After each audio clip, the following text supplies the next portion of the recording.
Assalamualaikum warahmatullahi wabarakatuh. Perkenalkan, nama saya Wildan Fajrul Falah dengan NPM 23401013191.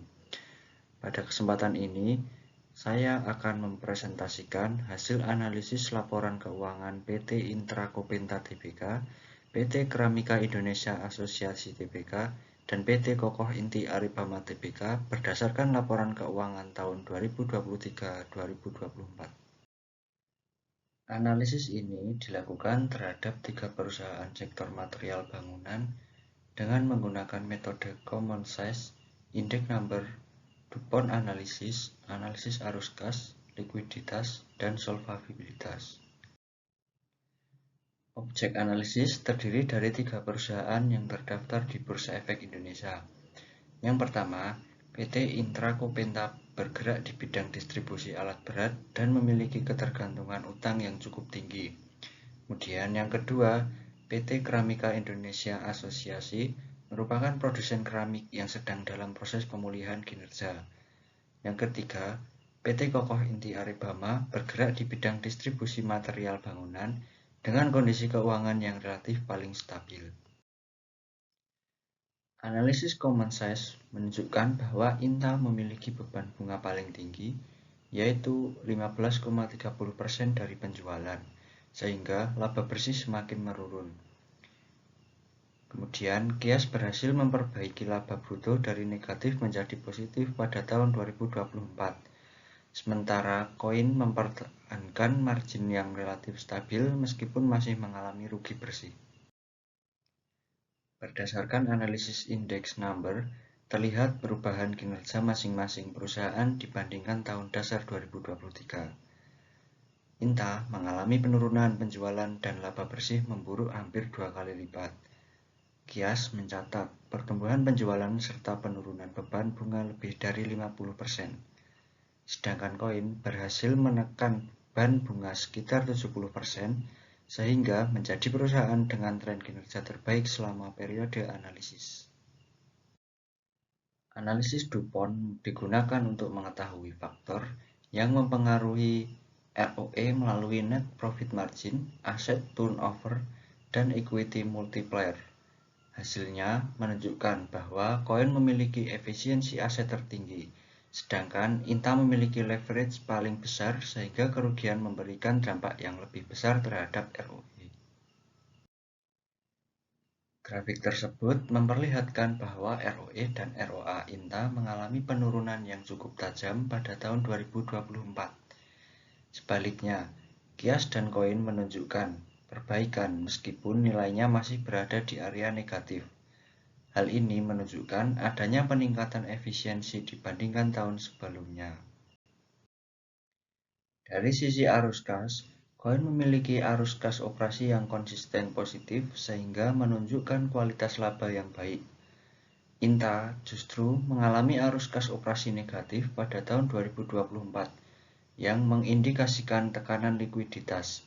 Sedangkan Kias berhasil mengembalikan arus kas operasi dan dari negatif menjadi positif sebagai tanda awal pemulihan. Interpretasi laporan arus kas. Secara keseluruhan, Inta masih menghadapi tekanan operasional dan bahkan harus melakukan divestasi aset untuk memenuhi kebutuhan kasnya. Kias mulai menunjukkan pemulihan melalui peningkatan arus kas operasi dan mulai mengurangi utang. Kemudian Koin memiliki pola arus kas yang paling sehat karena arus operasi stabil, investasi terstruktur, serta disiplin dalam pembayaran kewajibannya. Analisis likuiditas menunjukkan kemampuan perusahaan memenuhi kewajiban jangka pendek. Koin memiliki current ratio tertinggi yaitu 1,52 kali, sehingga kondisi likuiditasnya paling baik. Kias mengalami peningkatan dari 0,93 menjadi 1,08 kali, sedangkan Inta mengalami penurunan dan semakin mendekati batas aman. Dari sisi solvabilitas, Inta memiliki debt to equity ratio tertinggi yaitu 6,2 kali, sehingga risiko keuangannya paling besar. Kias mulai menurunkan tingkat utangnya, sementara Koin memiliki struktur modal yang paling stabil dengan DER yang relatif rendah dan terkendali. Pada slide ini ditampilkan profil risiko keuangan dari ketiga perusahaan berdasarkan hasil analisis likuiditas, solvabilitas, profitabilitas, efisiensi aset, dan arus kas. Pada PT Intra Kopenta atau INTA memiliki tingkat risiko paling tinggi.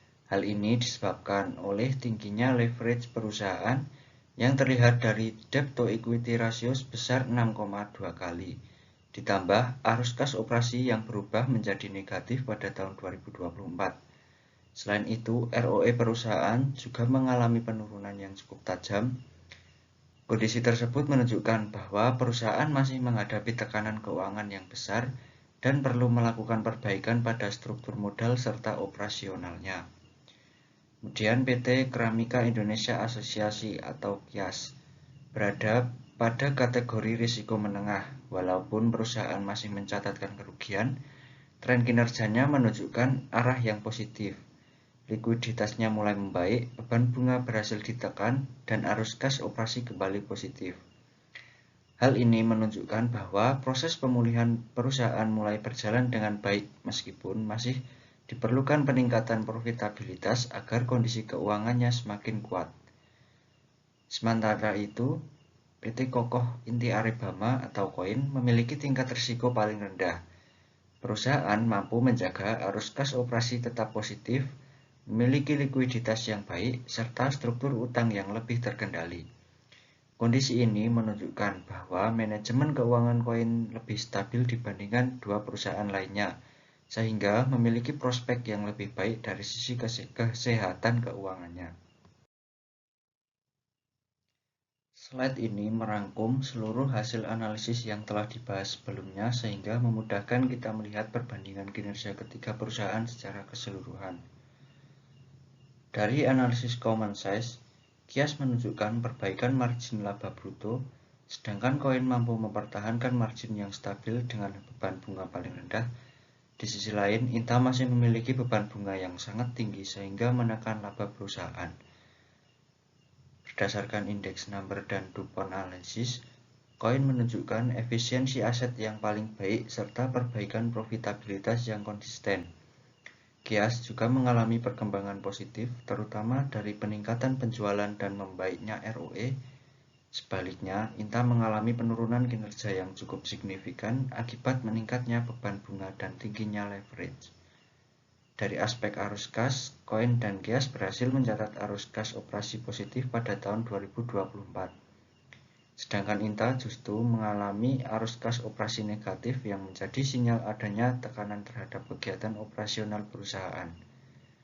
Pada aspek likuiditas dan solvabilitas, koin kembali menjadi perusahaan dengan kondisi paling sehat karena memiliki current ratio yang tinggi dan struktur utang yang relatif terkendali. Kias menunjukkan perbaikan dibanding tahun sebelumnya, sedangkan INTA masih memiliki rasio utang yang sangat tinggi sehingga risiko keuangannya lebih besar.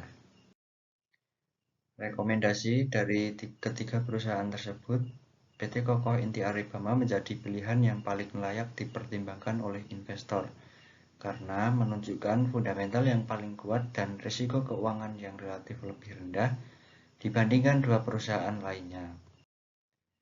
Demikian presentasi yang dapat saya sampaikan. Terima kasih. Wassalamualaikum warahmatullahi wabarakatuh.